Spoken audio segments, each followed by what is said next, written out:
Here's a lob for you. Gindi.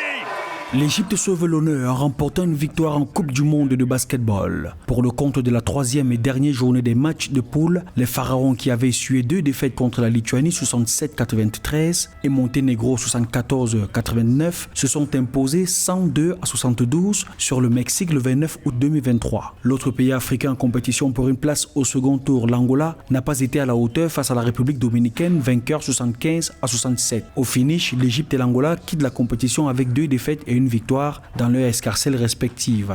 Malgré ces 2 victoires sur la fin des matchs de poule, c'est quand même synonyme de retour à la maison. Mais terminer la compétition sur une bonne note, notamment pour l'Égypte qui a quand même claqué 100 points face au Mexique.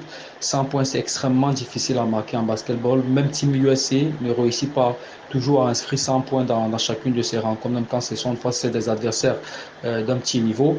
L'Angola également sort avec la tête haute avec cette victoire d'une dizaine de points face à la République dominicaine. Mais personnellement, j'ai un pincement au cœur par rapport pour cette équipe angolaise parce que j'ai encore en mémoire ce premier match dans le tournoi face à l'Italie où ils tenaient le bon bout jusqu'au terme du 3e quart-temps.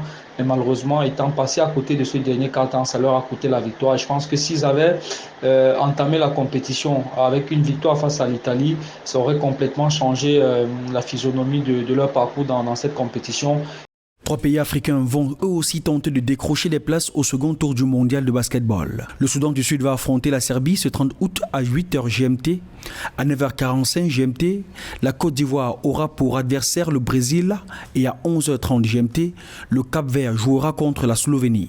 Chacune de ces 3 équipes compte une défaite et une victoire. On voit quand même des nations africaines qui réussissent à inscrire 100 points dans un match de Coupe du Monde, à sortir d'une Coupe du Monde sans avoir aligné 3 défaites d'affilée.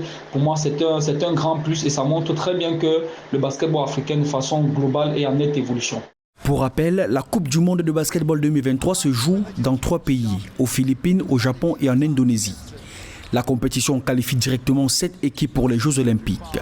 Ces 7 places seront attribuées à 2 équipes des Amériques, 2 d'Europe, une d'Afrique, une d'Asie et une d'Océanie. Les 4 places restantes dans la compétition à 12 équipes seront attribuées au terme des tournois qualificatifs olympiques FIBA 2024 avec 2 tours qualificatifs au programme.